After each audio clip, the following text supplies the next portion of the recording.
ধরিলে এই ভিতরে যাই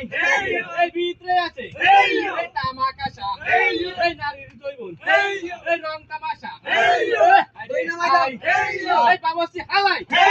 এই রাংছে ডাল এই আজ খাবো না এই খাবারে কাল এই তারে ঠেলা ঠেলার এই ভেঙ্গে যাবে এই ছিঁড়ে যাবে জ্বলতে পারো এই সব করে নইতে লিটার হবে না বাড়া কান্দা কিদাই তোমায় কাম দাও আর কাছে মারলো দাদা কাছে মারলো দাদা কাছে হেল্প কর কেউ আমাকে জাহাজের নাম হচ্ছে হ্যাঁ জাহাজের নাম হচ্ছে বাসা সিধা বাসা বাসা সইরে যাই না ও বিরোধা আমার বিরোধা এত কষ্ট করে বেতন দেয় না মালিক এত কষ্ট করে তবু বেতন দেয় না মালিক দেখছো